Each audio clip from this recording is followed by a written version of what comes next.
קצר ולעניין, הפודקאסט של דוקטור ליאת ליבוביץ' ודוקטור אביב נוף. היי אביב. היי ליאת. מה שלומך? אני בסדר, מה שלומך? שלומי טוב, אני מתרגשת ככה היום לפתוח את הפרק האחרון שלנו לעונה הזו, של הסדרה שלנו. כן, בשבילנו זה, למאזינים זה 8-9 פרקים, אני לא זוכר כמה, לנו זה חודשים רבים של עבודה איתה, צריכים להגיד. נכון. כן, תקופה מאוד עמוסה במדינה, ואנחנו ככה מנסים להתנתק ולחשוב על הטיפול קצר המועד שלנו. כן. אז היום אנחנו גם ננסה ככה לסגור את הדברים שדיברנו עליהם, להזכיר אותם ולהמחיש אותם בדוגמה, וגם נדבר באופן יותר ברור על 3 השלבים של הטיפול, וככה ננסה להדגים את כל אחד מהשלבים בעזרת חומר קליני. מעולה.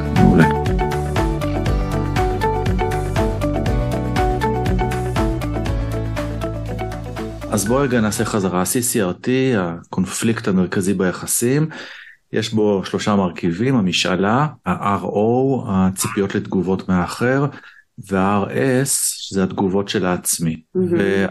וההתערבויות שלנו, התערבויות שנעות על ציר בין החלק הפרשני של ה-CCRT לבין החלק התמיכתי. ולכן הטיפול נקרא Supportive Expressive. ופעם שעברה בפעמים האחרונות, דיברנו בכלל על התמיכה, איך היא מהווה דבר בפני עצמו, וגם מהווה איזשהו מצע למתן הפרשנויות, כדי שזה יתקבל בצורה שתאפשר עבודה. נכון? אז אלה ככה המרכיבים. נכון, אבל גם הסברנו שמבחינתנו המוקד המרכזי הזה, ה-CCRT, הוא מין מצפן כללי של הטיפול, הוא כמובן מכוון את הפרשנות שלנו, אבל הוא גם בעצם מכוון את התמיכה, כי בתמיכה אנחנו מנסים לחשוב מה בעצם המשאלה של המטופל, איך אנחנו נותנים לו תגובה אחרת, RO אחר, שיאפשר לו תגובה אחרת, למטופל שלנו תגובה אחרת, ובעצם יאפשר מין, אפשר להגיד, חוויה מתקנת בטיפול, חיזוק של הברית, אפשר להגיד שכמעט כל מה שאנחנו עושים בטיפול, הוא צבוע בהבנה שלנו של ה-CCRT. נכון, וההבנה הזאת, המוקד הזה מאפשר לנו גם להאיץ תהליכים, וגם מאפשר לנו לשרוד בתוך הטיפול מצבים מאוד מורכבים של קאונטר, של כל מיני מכשולים בתוך הטיפול, בתוך ההבנה הזאת שאנחנו מנסים לייצר משהו חדש, ששונה מהמעגל ההרסני של ה-CCRT. נכון, גם שברים בברית הטיפולית, וגם שחזורים, enactments, בתוך הטיפול, כל מיני, בעצם חלקים שהם מאוד קשים בטיפול דינמי, אנחנו נעזרים בהבנה שלנו את ה-CCRT הספציפי שיש למטופל שלנו, כדי להתגבר עליהם ולהשתמש בהם לעבודה בעצם. מעגלים מצמיחים, כמו שבחתל יאמר. כן.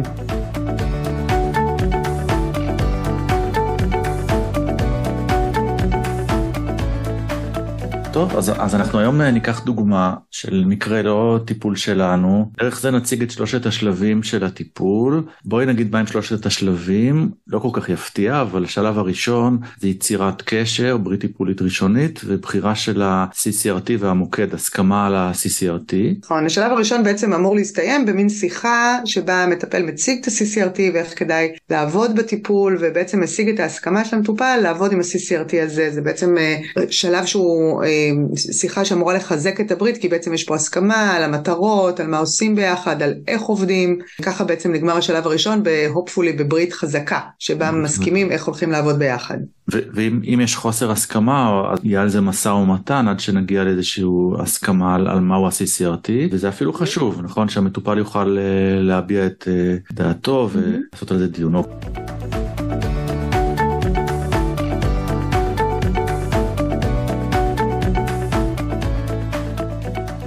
השלב השני, השלב של ה-working through, שלב העיבוד בעין, שהוא השלב הארוך, הוא בעצם רוב הטיפול, ופה אנחנו מנסים לראות איך ה-CCRT משתחזר בכל מיני סיטואציות שונות בחיי היום של המטופל, ולהראות עד כמה הוא דבר מרכזי, נכון? מרכזי ונפוץ ונוכח בחיים של המטופל, מה המקור שלו, ממש המקור ההיסטורי בשנים המוקדמות, ביחסים המוקדמים, ואיך הוא משתחזר בצורה שהיא לא אדפטיבית בחיים של המטופל. נכון, וגם איך הוא קורה בטיפול עצמו, כלומר איך הוא קורה באופן השלילי הרגיל, כשקורים ככה דברים לא טובים בטיפול, או דברים קשים בטיפול כמו שברים, בברית, וגם איך הוא קורה קצת הפוך בטיפול, כלומר איך ה-CCRT אפשר להגיד לא קורה בטיפול, או חלקים שלו לא בדיוק קורים בטיפול, ואז בטיפול מתאפשר משהו אחר וחדש שלא קורה ביחסים של המטופל בדרך כלל. כלומר, בשלב השני אנחנו בעצם עובדים על כל החלקים של טיפול דינמי, שזה גם הבנה היסטורית של ההתפתחות. ההבנה ההיסטורית של ההתפתחות קשורה ל-CCRT, כי אנחנו רוצים להבין איך בעצם נהיה ה-CCRT הזה. אנחנו לא סתם חופרים בעבר, אנחנו מבקשים להבין איך התגבש ה-CCRT, אנחנו גם רוצים לראות את הקשיים של המטופל היום ואיך הם קשורים ל-CCRT, וגם מה קורה בטיפול עצמו. אפשר להגיד שאלה בעצם 3 הרגליים שעליהם יושב הכיסא הזה של הטיפול הדינמי, ושלושתן קשורות אצלנו ל-CCRT בטיפול הקצר. אנחנו ננסה תכף להמחיש את זה. נכון, ואם רוצים להגיד למה זה עוד דינמי, אז יש כאן כמובן חלק שהוא לא מודע ב-CCRT, אם המטופל היה יודע את זה, אז הוא היה מנסה לפתור את זה כבר. אוקיי, אז השלב האחרון בטיפול זה השלב של הסיום, termination, ובו אנחנו מנסים לסגור את הטיפול בצורה שתאפשר למטופל לצאת קודם כל בשלום ובצורה טובה מהטיפול, שבעצם בסיום יש גם איזשהו שחזור של עזיבה, נטישה אם נרצה להחמיר עם עצמנו, ואנחנו רוצים לסגור את הטיפול בצורה טובה, שלא נהיה עוד RO מאכזב נוטש, וגם שהמטופל יוכל לקחת איתו את התובנות, את האינסייטס ואת ההישגים של הטיפול, את השינויים ב-RS, את התפיסה החדשה של ה-RO, ולהמשיך בחייו בלי התמיכה שלנו בטיפול. כן, אנחנו מאוד מקווים שבסוף הטיפול אנחנו נוכל להראות איך כן היו לו חוויות שבהן המשאלה התגשמה, בתוך כדי הטיפול, אם זה בטיפול עצמו, או אם בעזרת כל מיני ניסיונות שהוא ניסה בחוץ לעשות דברים חדשים, בזכות ההבנה של ה-CCRT והתמיכה, ואנחנו רוצים שאת כל החוויה הזאת הוא יוכל לקחת הלאה, מתוך תקווה שהוא כן יכול להגשים את המשאלה, באופן הרבה יותר משמעותי ומלא בחיים האמיתיים שלו אחרי הטיפול. כן, כן. בוא ניקח את החומר הקליני, יש מאמר מאוד יפה שהתפרסם ממש לפני שנה, של 2 כותבים מאוסטרליה, ברין גריינר ואלי מרקו, ואנחנו ניקח את הטיפול שהם תיארו, פשוט בתור חומר לדיון שלנו בטיפול שמבוסס על CCRT. אוקיי, ואנחנו לא מתחייבים להישאר נאמנים לתיאור שלהם, אנחנו נעשה אלבורציות וכדי לעשות על זה דיון מלמד. אוקיי, אז מדובר על מטופלת בת 60 שמגיעה אחרי פנייה לרופא המשפחה. רופא המשפחה מבין שהיא זקוקה לעזרה, ואז מה קורה? הפנה אותה לטיפול, ובטיפול מתברר שזו אישה מאוד בודדה, היא גרה לבדה בדירה שלה, היא חיה מכספים שיש לה, שהיא כנראה ירשה, היא לא עובדת ואין לה בעצם כמעט שום אינטראקציות חברתיות, חוץ מפעם בשבוע היא הולכת להתנדב בארגון צדקה של הכנסייה. אז זה כבר יפה שרופא המשפחה לא ממשיך להלעיט אותה בתרופות הרגעה, הוא מבין שמשהו שם לא תקין ומפנה לטיפול פסיכולוגי. נכון. כשהמטפלת שהיא אחת הכותבות פגשה את המטופלת, אז היא מתארת שזו הייתה פגישה לא קלה, כי היא התרשמה שהמטופלת מאוד חוששת, מאוד חרדה, בכלל לא רגילה לדבר, זו אישה מאוד בודדה. המטופלת כן קצת שיתפה באורח החיים שלה, היא אוהבת בעצם להיות לבד בבית עם החתולים, היא אוהבת לכבות את האורות, לשבת בחושך, להקשיב לרחשים של החושך. גם בהתנדבות שלה בכנסייה היא בעצם כמעט לא נמצאת באינטראקציה, היא בעצם בעיקר עושה עבודה טכנית של סידור וניקוי חפצים, כדי למכור אותם בחנות יד שנייה. המטפלת התרשמה שהיא לבושה בצורה מוזרה, בבגדים באמת שנראים ככה לא שלה, כל ההופעה שלה די מוזרה ומעוררת חשש אצל המטפלת. אז אני חושב שאם כבר מסתכלים אפילו רק עד מה שעכשיו תיארנו, אז זה נשמע שיש כאן משהו שיכול להיות הפרעת אישיות, נכון? עם כיוונים סקיזואידיים, וזה מעניין להגיד שה-CCRT או הטיפול ספורטיב אקספרסיב מטפל גם באנשים עם הפרעות אישיות. נכון. זה לא קריטריון הוצאה מהטיפול. נכון, נכון. כל מיני ככה, גם הפרעות שנראות באמת מאוד ארוכות טווח וקשות, אפשר לטפל בהם, אפשר לנסות לטפל בהם בטיפול קצר עם אלה המשאבים שיש, ומניסיוננו זה גם באמת טיפול הקצר יכול להועיל, אז זה גם ככה תן תקווה. נכון, אוקיי. אז מה צריך לעשות בתחילת הטיפול אביב? מה לימדנו שאיך בעצם נגיע ל-CCRT ולפגישה הרביעית בשלום? מה כדאי לנו לבקש מהמטופלת? אז אנחנו, מעבר ליצירת הברית ולהיות אמפתיים ולקחת היסטוריה, אנחנו ננסה להוציא כמה שאפשר את האפיזודות, נכון? את ה-relational episodes, על מקרים, לא מקרים תיאורטיים ולא מקרים שהיא מספרת על עצמה באיזה ריחוק, אלא על מקרים שקוראים לה ביום יום עם אנשים ממש לשמוע על זה ולהבין דרך שאלות, מהם שלושת הרכיבים, כמה שיותר, יהיה לנו יותר חומר לבנות ממנו את ה-CCRT, כל זה ב4 פגישות הראשונות. אז הנה, למשל היא סיפרה די בהתחלה על גבר שהוא בכנסייה איתה, הוא אחראי שם על איזשהו תחום, והרגישה שהיחס שלו לא מכבד, הוא מדבר אליה לא יפה ולא בכבוד. שזה כבר relational episode ראשון, והיא מרחיבה, היא מספרת שגם בילדותה, בבית שבו היא גדלה, לא היו כמעט אינטראקציות חברתיות. שהיא הייתה ילדה מאוד ביישנית, היא מעטה לצאת מהבית, וככה דרך שתי האינטראקציות האלה כבר אפשר לראות התחלה של CCRT. בעצם המטפלת בעיקר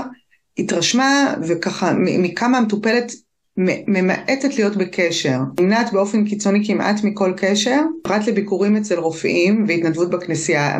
כשהיא מבקרת אצל רופאים היא כן מרגישה טוב, כלומר היא מרגישה שהרופאים מתייחסים אליה בכבוד ועוזרים לה, ולכן היא כן הולכת לרופאים והיא גם באה לטיפול. אבל חוץ מזה, חוץ מהם בעצם אנשי מקצוע, היא לא משתפת אף אדם במה שקורה לה. כן. עכשיו דבר מעניין זה שהקאונטר של המטפלת, הרבה פעמים כשאין לנו הרבה מידע, אנחנו עוד יותר משתמשים בקאונטר טרנספרנס שלנו, ופה המטפלת הרגישה פחד, היא הרגישה קושי, היא הרגישה שלמרות שהמטופלת היא אישה מבוגרת ולא נראית מסוכנת, היא מרגישה סכנה.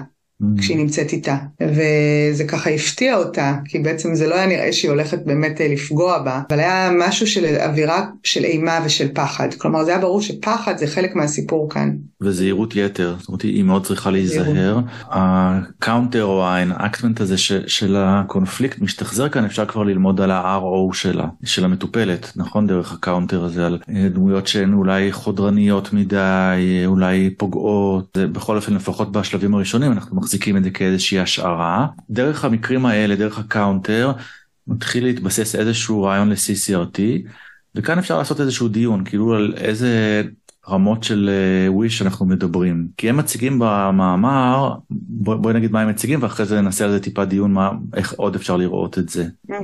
נכון, במאמר הם בעצם הלכו על הרעיון של משאלה להרגיש בטוחה, אל מול פחד מפגיעה.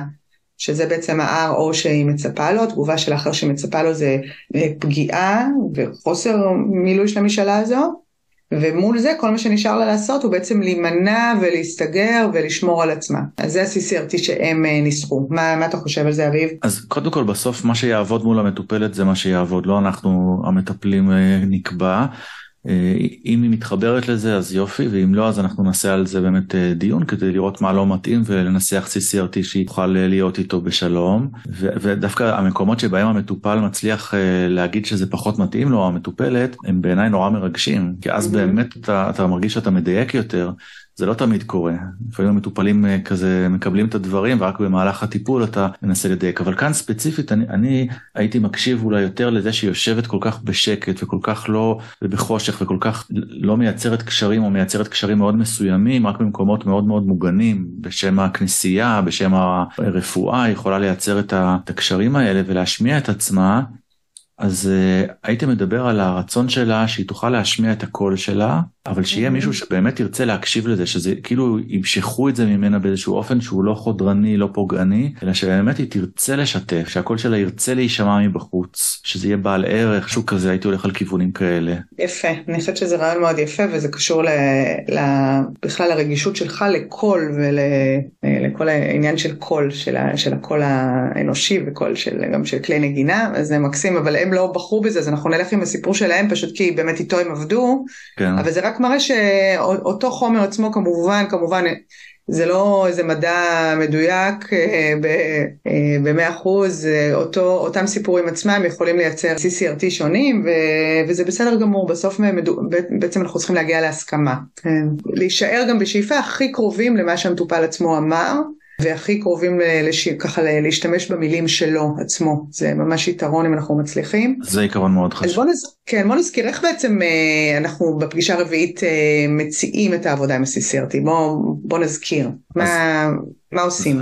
אז בוק מציע ממש לעשות את זה באיזושהי צורה מכריזה על זה באופן שהוא די דרמטי, כאילו להקדיש לזה זמן ולעשות הצגה מלאה של זה, שמציגה את כל המרכיבים. אני אוהב הרבה פעמים להגיד, חשבתי במשך 4 פגישות האלה, ניסיתי לנסח, כאילו משהו שאומר, התעסקתי בזה, ואז להציג את זה, וכאן ספציפית, אז באמת ה-CCRT יהיה שהיא מבקשת לעצמה ביטחון בתוך קשרים, ביטחון כזה שלא יוכלו לפגוע בה, אבל בגלל שהיא מרגישה שאנשים יכולים לפגוע, יכולים להיות חודרנים, יכולים לדבר בגסות בצורה לא מכבדת, והיא עלולה להיפגע, אז היא למדה לשמור על עצמה, ושהיא מסתגרת כדי לשמור על עצמה, ונמנעת ממפגשים או מיצירת קשר, וזה יוצר איזשהו מעגל קסמים מחליש כזה שלילי, שבסוף כשהיא לא בקשרים, אז בטח היא לא מקבלת מענה לרצון שלה בקשר עם ביטחון, ואז היא מרגישה צעה, בודדה, ולכן היא גם פונה לקבל כדורי הרגעה מהרופא.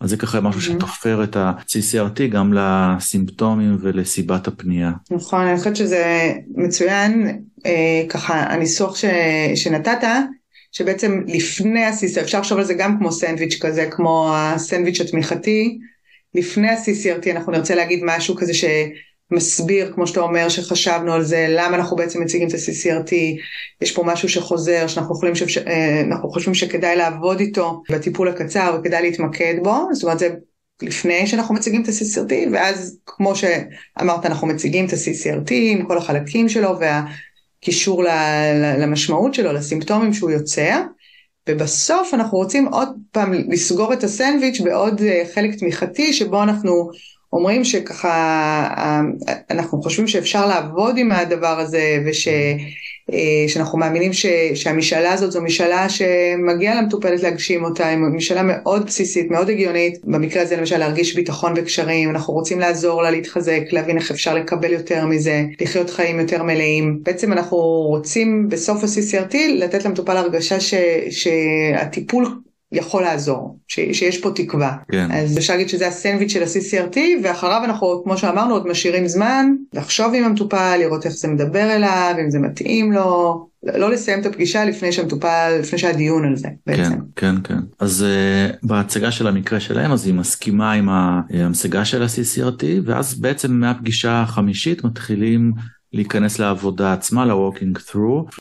אוקיי, אז בעצם אחרי החלק הראשון של הטיפול מתחיל החלק השני הארוך, שזה בעצם ה-working through, העיבוד של ה-CCRT, ושם מתחילים לעלות כל מיני תכנים שאנחנו מנסים לעזור למטופלת לראות את הקונפליקט ולנסות לאבד אותו, כדי להגיע למצב שבו היא מקבלת מענה יותר טוב לוויש. אז מה קרה בעצם בטיפול הזה שאנחנו מדברים עליו? בעצם המשאלה כאן של המטופלת היא המשאלה להרגיש ביטחון בקשר, ומה שקרה זה שכמו שהרבה פעמים קורה, זה שהמטפלת עצמה בקאונטר טרנספרנס התחילה להרגיש בעצמה פחד וחוסר ביטחון.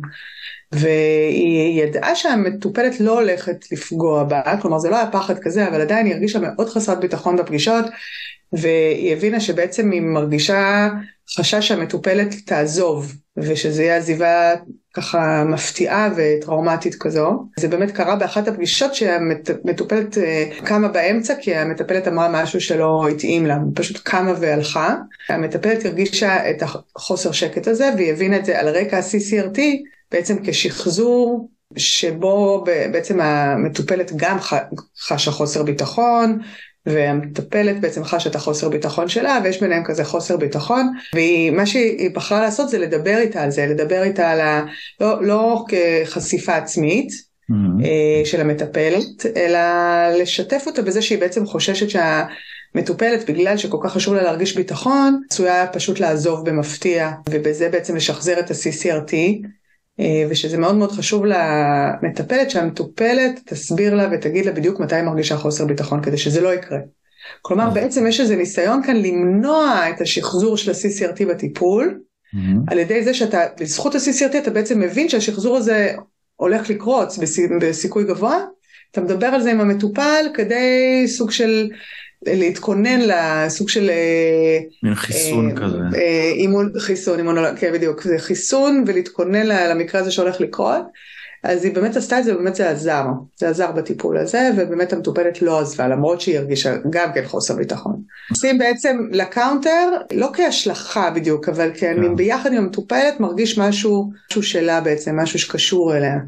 כן, זה אנאקטמנט של הדינמיקה של ה-CCRT, שהיא ממש מומחזת בחדר, וזה מעניין, כי בעצם מה שהיא עושה, המטפלת, עובדת איתה על RS אדפטיבי, נכון? היא אומרת לה, כשזה יקרה, אנחנו עכשיו כבר ברמת תובנה אחרת, אנחנו מבינים את הקונפליקט, ואז מתוך רמת התובנה, אנחנו יכולים לבחור, דווקא כן להישאר כדי ליצור חוויה מתקנת. אז יש כאן גם עירוב של תובנה, האינסייט הוא כלי מאוד חשוב בטיפול הדינמי, וגם בעצם איזושהי הכוונה ל-RS אדפטיבי, לא ליפול להגנות האלה של החשה, נכון, של הספליט, אני הולך ועכשיו התראה, אלא לראות את המורכבות באיזושהי עמדה דיכאונית יותר.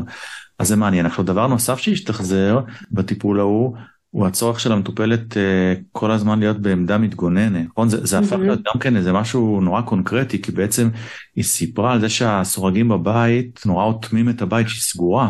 לא מרגישה מוגנת, אבל הכל כזה סגור, מין בית כלא שהיא בנתה לעצמה, ומצד שני כביכול מוגנת מהעולם. נכון. כאן יש לנו בעצם תמיד בחירה, כשאנחנו שומעים על הגנות חזקות כאלה של המטופל, אנחנו יכולים כמובן להתייחס לזה כהגנה, לבדוק למה זה לא אדפטיבי, באיפה זה מקשה על המטופל, מה המחיר של זה, או לעשות בעצם מין היפוך כזה בעזרת הטכניקות התמיכתיות שדיברנו עליהן, לראות איפה זה עוזר למטופל ואיפה אנחנו יכולים להבין את זה, וזה מה שקרה גם בסיפור טיפול הזה, המטפלת בעצם הלכה עם ההגנות, והיא אמרה שהיא מבינה כמה חשוב שהמטופלת מרגישה מוגנת, ושהיא עושה את המאמצים האלה להרגיש מוגנת עם כל הסורגים והזקות, ואפילו פה גם שיתפה שגם לעצמה, למטפלת יש סורגים בבית, וזה גם עוזר לה להרגיש מוגנת, ואז המטופלת גם ככה הרגישה יותר אולי נורמלית, וסוג של ביחד כזה, וגם זה אפילו הרגיע את המטופלת שהמטפלת מוגנת, אז בעצם הייתה איזו חוויה ביחד שאפשר להיות מוגן, יש מה לעשות, כלומר, פה לא בחרו להתייחס לזה כעוד בעצם הגנה או RS פתולוגי, אלא דווקא כמשהו שהוא כוחות של המטופלת. אנחנו יכולים לבחור כאן, יש לנו בחירה, כן.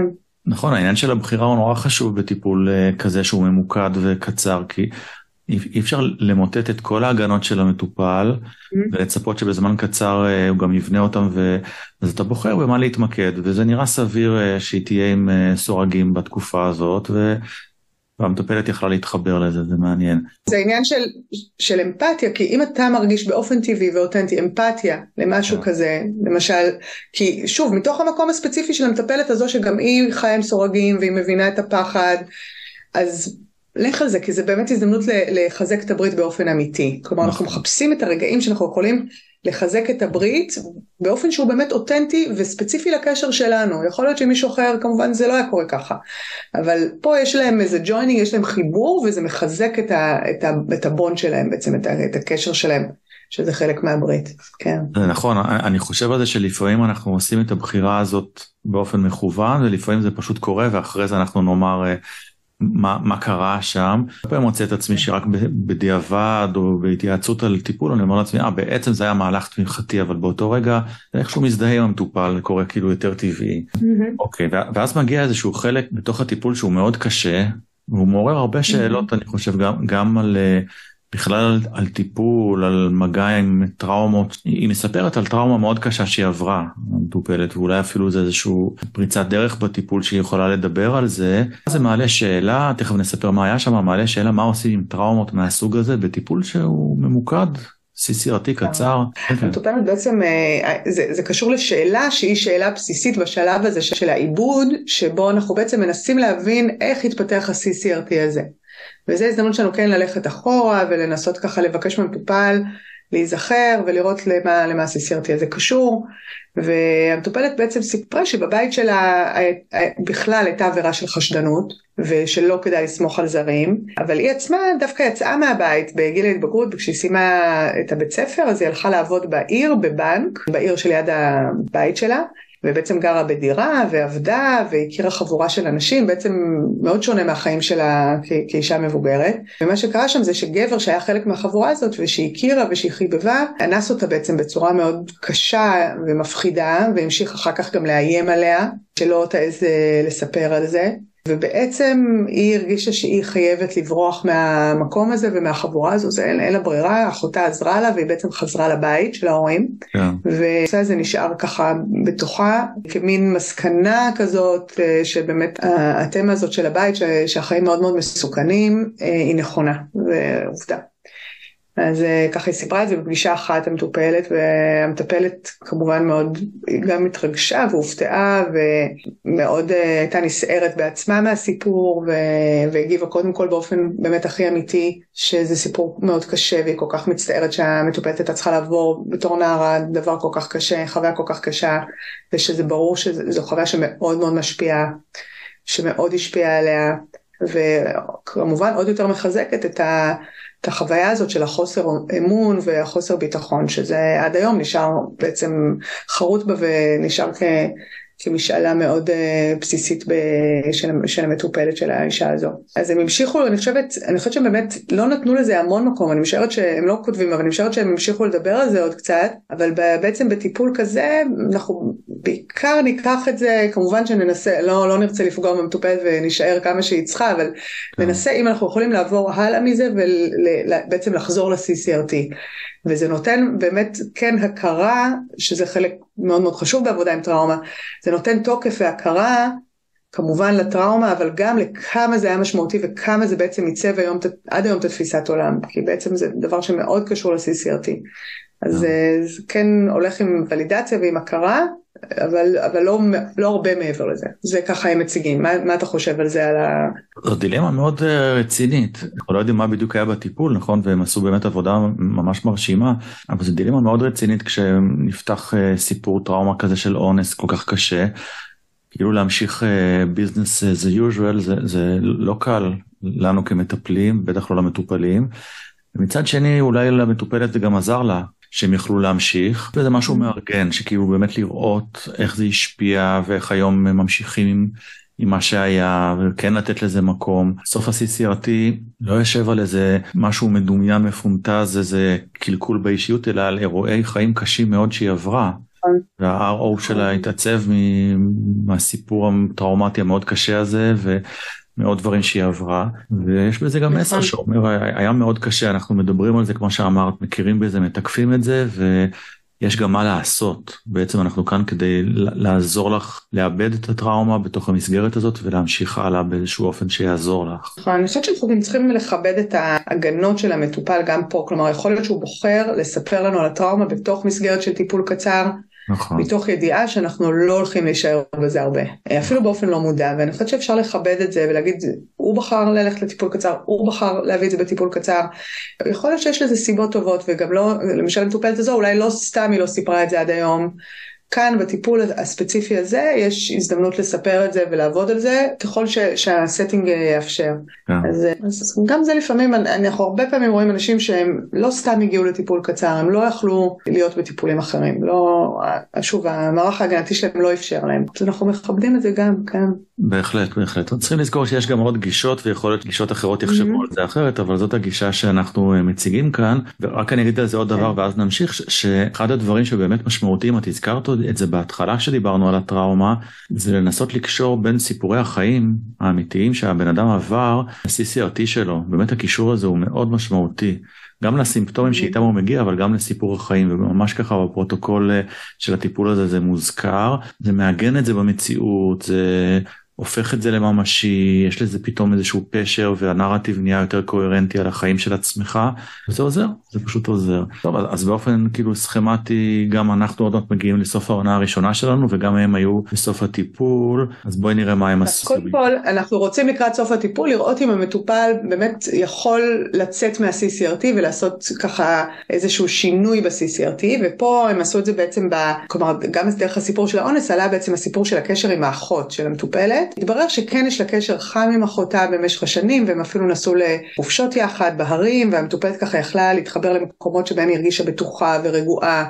גם בטבע, גם עם אחותה. אחותה נפטרה בינתיים, ולא יכלה להמשיך לנסוע איתה לחופשות, וכמובן הייתה מאוד מאוד חסרה, אבל החוויה הזאת שאפשר להיות במקום כזה, הייתה גם כן חלק מהעבודה הטיפולית, כדי להזכיר שלא תמיד ה-CCRT קורה בדיוק אותו דבר. יש לנו גם הזדמנויות שהמשאלה כן מקבלת ביטוי. גם ה-RO הוא לא רק הפוגעני הטראומטי, אלא גם יש ROs אחרים, נכון? חוויה של אחר שהוא כן מכבד, שהוא כן מרגיע, וגם ה-RS, היכולת להתנחם, להירגע בנופים האלה, זה RS נורא נורא חיובי וטוב. אנחנו בעצם רוצים לעזור למטופלים שלנו, לחוות בצורה יותר מלאה את הרפרטואר השלם יותר של ה-RS האפשרי, וגם להגשים את המשאלה שלהם. ואנחנו שמים על זה ספוט, מראים להם, הנה זה יכול לקרות, זה קורה.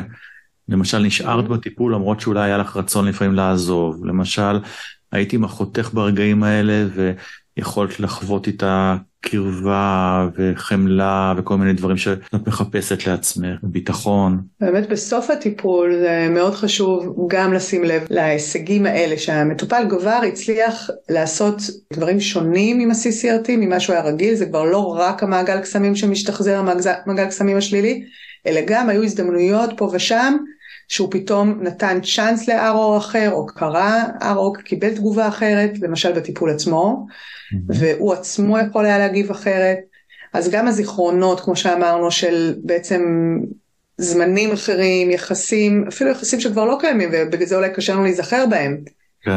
אבל עדיין היו קיימים, וזה ברפרטואר שלנו, וזה משהו שאנחנו יכולים. וגם תמיד הקשר הטיפולי עצמו הוא דוגמה בעצם למשהו שהמטופל הצליח לעשות משהו שונה. ולחוות משהו שונה, ואנחנו מדגישים את זה בסיום, כי זה בעצם הישג של הטיפול. כלומר, החוויה המתקנת היא בעצם סוג של הישג שאנחנו רוצים שהמטופל יצא איתה וימשיך לחפש חוויות כאלה בעולם. כן, זה מובן מאליו, אבל זה חשוב להגיד, אנחנו מציגים את המורכבות כדי שהמטופל לא יצא עם איזה משהו אידיאלי שלא תואם מציאות, כאילו היה גם רגעים קשים. גברות וההתמודדות עם הקושי, כדי שגם משהו אחר יוכל להתאפשר. זה תמיד בא עם איזושהי התמודדות עם הקושי שכן משתחזר. בדיוק. וזה מה שהם באמת עשו בטיפול הזה, וגם המטופלת בזכות זה שהיא ככה נזכרה ברגעים הטובים שלה בטבע, בעצם לקראת סוף הטיפול התחיל לתכנן חופשה חדשה, חופשה ככה שהיא תוכל לצאת אליה, ואולי שוב לזכות ברגעים האלה, שזה ככה דבר שגם תוכניות לעתיד עוזרות. בעצם לסיים את הטיפול, ובכלל היה ברור שהקשר ביניהן היה מאוד משמעותי, ובאמת הן התגברו על חששות של שתיהן בעצם, והצליחו לייצר שם משהו חדש, ובמחת המטופלת משהו באמת ככה שקרה פעם ראשונה בצורה כזו. הוא מאוד יפה, אנחנו לא נרחיב על זה עכשיו, כי אנחנו מאוד באמת צריכים כבר לסיים את הפרק ואת העונה הראשונה שלנו, אבל כן חשוב להגיד שסיומי טיפול הם קונפליקטואליים במהות שלהם, ומשחזרים באיזשהו אופן את ה-RO הנוטש, נכון? שבעצם אנחנו הדמות המיטיבה, כן? לא בגלל שאנחנו מותאמים בדיוק לצרכים של המטופל, אלא כי אלה התכתיבים החיצוניים, ושקבענו כך מראש, וזה משחזר, וזה דורש איזושהי עבודה, כדי שלא ישתחזר באמת ההוויה הלא פשוטה של הנטישה, ושל איזושהי ספרציה לא מותאמת. אז על זה יהיה לנו פרק בעונה השנייה. טוב, אנחנו בסיכום העונה, אז מה בעצם עשינו? בואו נסכם ככה בקצרה. כן, רצינו ככה להציג את העקרונות של הטיפול התמיכתי, הפרשני, הטיפול קצר מועד, דינמי, והתחלנו בעצם לדבר בכלל על מה זה הגבלה של זמן, ומה זה הסטינג של הטיפול הקצר מועד, והמשכנו לסיסמה של הטיפול, ה-CCRT, ככה נשארנו שם הרבה זמן להכיר את ה-CCRT ואת שלושת החלקים שלו, הקדשנו לכל אחד מהם פרק. ודיברנו על החלק התמיכתי, ואיך הוא מאפשר גם את העבודה הפרשנית, איך הוא מאפשר בכלל קשר בסיסי בין אנשים, ואיך הוא בפני עצמו, בראייה של ה-CCRT מהווה איזושהי חוויה מתקנת, גם בלי פרשנות, אלא פשוט כי הדבר מתרחש, איזשהו תיקון שביחסים בתוך החדר. זהו, בפגישה האחרונה שלנו היום הדגמנו איך נראה טיפול פרשני תמיכתי, נכון, עם כל המרכיבים שלו. זהו, הספקנו הרבה, ממש יפה. כן, כבר זהו, החורף עבר והאביב מגיע. כן. אז מה, בואי נגיד איזה כמה מילות סיכום וניפרד מהעונה הזאת. טוב, זה פעם ראשונה שאנחנו מקליטים פודקאסט, את המדיום הזה עוד לא ניסינו, לי זה היה ממש כיף לעבוד איתך ולחשוב איתך אביב, אז תודה ממש על ההזדמנות. היה ממש מעניין, ואני חייב להגיד שזה חידד לי הרבה דברים, ובאמת ככה הצלחנו להמשיג דברים שמעניינים. תודה גם לך ליאת, ואנחנו ניפגש בעונה השנייה, יהיו הרבה הפתעות ודברים מעניינים. אורחים, הפעם נארח. פעם גם נארח, נכון. טוב, אז להתראות. קצר ולעניין, הפודקאסט של דוקטור ליאת ליבוביץ' ודוקטור אביב נוף.